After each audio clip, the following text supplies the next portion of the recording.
Kasama na yung gate. At 2.6 to 2.7, para ka na nakapag-end unit. Tapos extended na siya, yung sa kabila. Wala pa. So, pwede mong gawin. Ito yung carport. Then, meron siya ditong extended. Ginawa nilang extra room yan. So, tingnan natin kung ano yung design sa loob. Steel door na. Yung kanyang wow, tropical vibes. Ay, wow. Magkano, sir?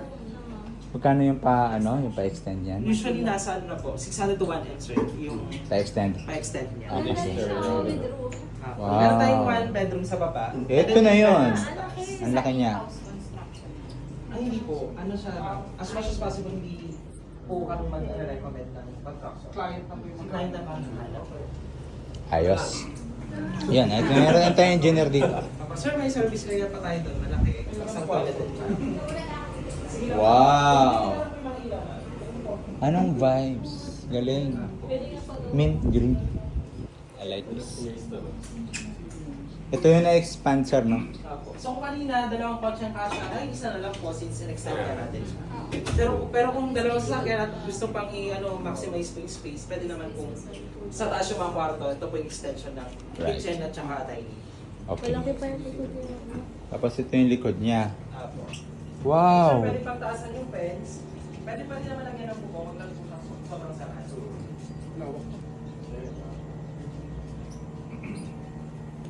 So, yun yung pwede mong gawin.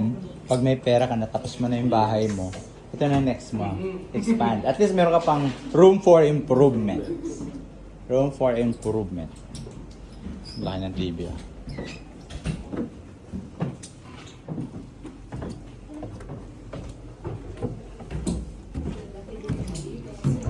Mas lumaki yung niya.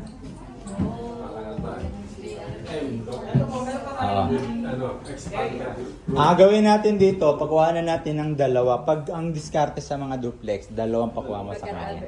Isa tirahan, isa pang rent. Yeah, kaya nila to. Ito, meron pa tayong additional living area, nagdagdag tayo ng isang toilet. Tapos Pag- tatlong bedrooms. Imagine mo, 2.65 yun eh.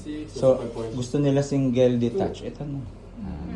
Pwede mo mabutas. 5.2. Hindi ko Pwede na. combine. Pwede po. Combine. Saka